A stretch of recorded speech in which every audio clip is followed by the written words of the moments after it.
సోదరులారా, కులం మతం అనేది మనం ఒక కాన్సంట్రేషన్గా ఉంటూ మనం ఈ లోకంలో కూడా శుద్ధంగా ఉండాలా, మనం చచ్చిపోయిన తర్వాత కూడా పరమాత్ముడి దగ్గర తలదించుకునే పరిస్థితి ఉండకూడదు అని చెప్పి మనిషి ఏకాగ్రత, మనిషిని సరైన మార్గంలో పెట్టడానికి కులాలు మతాలు. నేను ఇస్లాం ధర్మంలో ఉన్నాను. నాకు ఇస్లాం ధర్మం వేరే మతాలను దూషించడం లేదా వేరే మతాలను తిట్టడం, వేరే దేవీ దేవతలను రోడ్డు మీద గీడ్చడం నాకు ఇస్లాం ధర్మం నేర్పించదు. అదేవిధంగా హిందూ ధర్మంలో ఉన్న ఏ దైవ గ్రంథంలో కానివ్వండి, వాళ్ళ గ్రంథాలు ఏదైతే ఉన్నాయో వాటిలో ఎక్కడ కూడా ఇతర కులాల మతాల గురించి తుష్కారంగా మాట్లాడమని చెప్పి ఎక్కడ కూడా బోధనలు లేవు.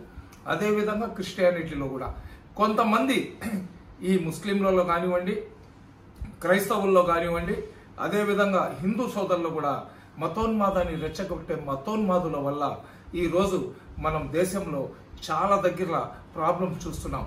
ఒక్కటైతే గుర్తుపెట్టుకోండి సోదరులారా, ఇస్లాం ధర్మం అనేది ఎంత పవిత్రమైనది, ఇస్లాం ధర్మం అనేది ఎంత సున్నితమైనది, ఇస్లాం ధర్మంలో సోదర భావం ఏ విధంగా ఉంటుందని దానికి నిదర్శనం ఏంటంటే, ఎక్కడైతే కుంభమేళ జరుగుతుందో ఆ కుంభమేళలో వచ్చిన కోట్లాది మంది మా హిందూ భక్తులకు అక్కడ సౌకర్యాలు దొరక్క, అన్నాలు లేక తొక్కిసలాట జరిగి ఎంతో మంది చచ్చిపోతే కనీసం తల దాచుకోవడానికి కూడా వాళ్ళకు ఆశ్రయం లేని పరిస్థితి ఏర్పడింది.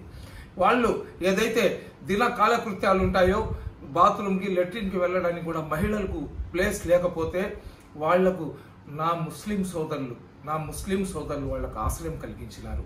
మసీద్లలో వాళ్ళకు ఆశ్రయం కలిగించినారు. వాళ్ళ ఇళ్లలో తీసుకొని పోయినారు.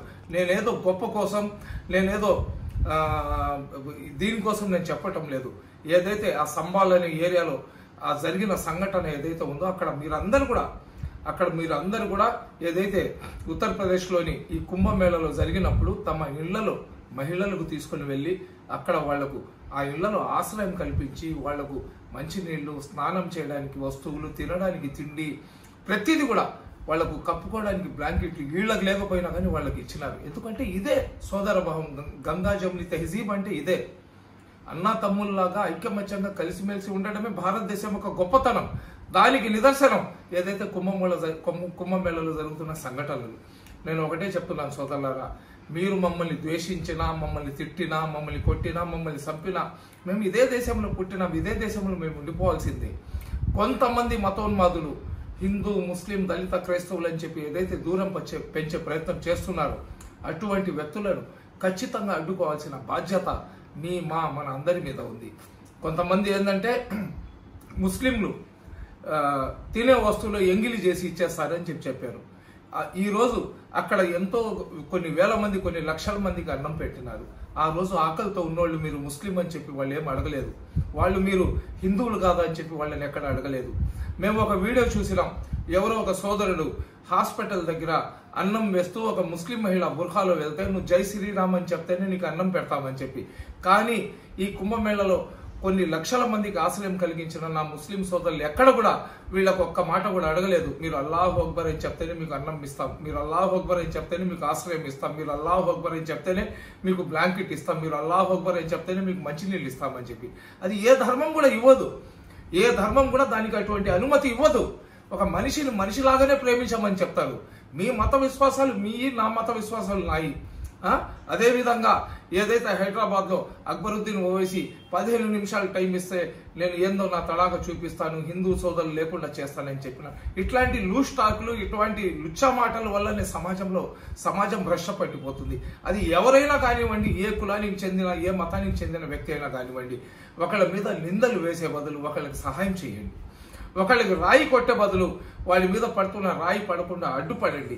అప్పుడు చూడండి మీరు ఆ సోదర భావం ఎలాగుంటుంది, ఆ దేశం ఎంత ఉన్నతమైన స్థానానికి వెళ్తుందో. మనం ఒకళ్ళని ఒకళ్ళు అసహించుకుంటూ ముస్లింలకు ఇల్లులు బాడుగకి ఇవ్వము, ముస్లింల దగ్గర వస్తువులు కొనబాకండి, ముస్లింలతో వ్యాపారం చేయబాకండి, ముస్లింలతో స్నేహం చేయబాకండి, ముస్లింలతో నడవబాకండి, ముస్లింల ఆటోలో ఎక్కబాకండి, ముస్లింలకు ఉద్యోగం ఇవ్వబాకండి. ఏంటది? ఈ విధంగా చేసుకుంటే సమాజం సర్వనాశనం అయిపోద్ది. సమాజంలో ఈరోజు అందరికన్నా ఎక్కువ ఆవు మాంసం భారతదేశంలో నుంచే ఎక్స్పోర్ట్ అవుతుంది. ఆవు మాంసం అందరికన్నా ఎక్కువ తినేది ఎవరు? 100 మంది ఆవు మాంసం తింటే దాంట్లో 7% ముస్లింలు తింటారు, 93% ఇతర కులస్తులు తింటారు. కానీ ముస్లింల మీద ఆ నిందలు వేసేస్తున్నారు. భారతదేశంలో ఉన్న జనాభాలో ముస్లింలు 21%, 19% ఉంటారు. మిగతా వాళ్ళు ఎవరు ఆవు మాంసం తినరా? ముస్లింలలో ఆవు మాంసం తినేవాళ్ళు చాలా తక్కువ ఉంటారు. అదేవిధంగా ఆవు మాంసాన్ని ఇతర దేశాలకు ముస్లింల పేర్లు పెట్టి ఎక్స్పోర్ట్ చేసే వాళ్ళందరూ కూడా ఎవరో అందరికీ తెలుసు.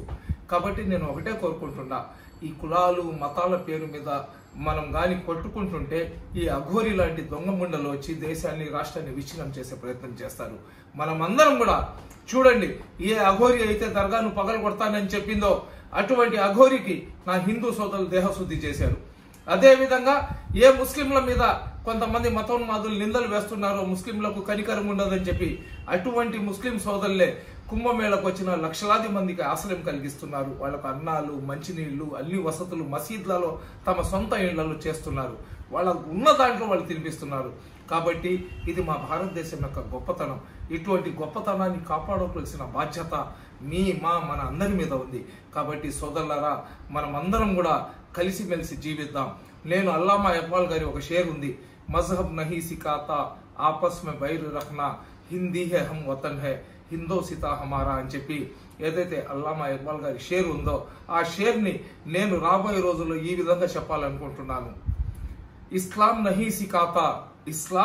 నహీ సికాతా ఆపస్ మే బైర్ రఖనా, ముస్లిం హై హమ్ వతన్ హై, ఏ హిందోసితా హమారా. కాబట్టి సోదరులారా, అందరం కూడా అన్నా తమ్ముళ్లాగా కలిసిమెలిసి జీవితం. సారే జహాసే అచ్చా హిందోసితా హమారా అనే నినాదాన్ని ప్రళయం వచ్చేదాకా మనమందరం కూడా పదిలంగా పెడదాం. అస్సలాము అలైకుం.